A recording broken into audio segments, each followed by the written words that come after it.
बोला बोला छठी मैया की।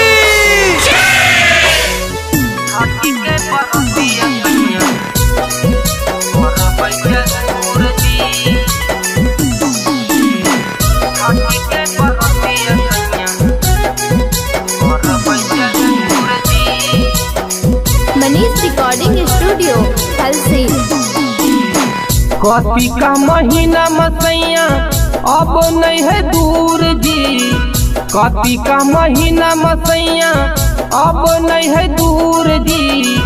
छठी के बरतिया सैया करबै जरूर जी। छठी के बरतिया सैया करबै जरूर जी। जोड़े जोड़े सुपावा हम चढ़ाई जरूर जी। जोड़े जोड़े सुपावा हम चढ़ाई जरूर जी। छठी के बरतिया सैया करबै जरूर जी।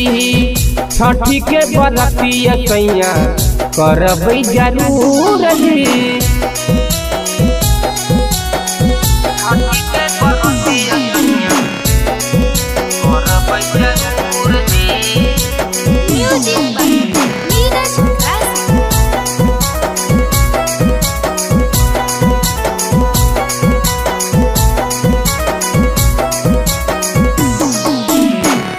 लखीसरैया चलैहा फल फल हरिया।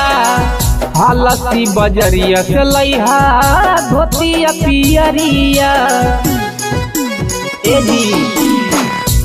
लखीसरैया चलैहा फल फल हरिया। हलसी बजरिया चलैहा धोतिया पियरिया। गैया के घिया बलैहा औरी कपूर जी। गैया के घिया बलैहा औरी कपूर जी। छठी के बरतिया सैया करबै जरूर जी। छठी के बरतिया सैया करबै जरूर जी।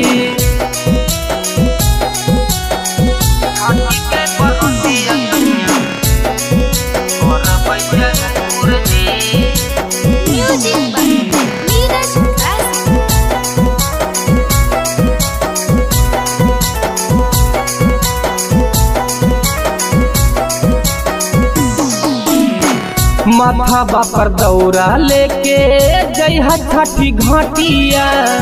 सूर्य देव से विनती करवई दोनों हाथ जोड़िया। माथा बापर दौरा लेके जइहा छठी घाटिया। सूर्य देव से विनती करवई दोनों हाथ जोड़िया। छठी माई के कृपा से होतई सब दुखवा दूर जी। छठी माई के कृपा से होतई सब दुखवा दूर जी। छठी के बरतिया सैया करबै जरूर जी। छठी के बरतिया सैया करबै जरूर जी।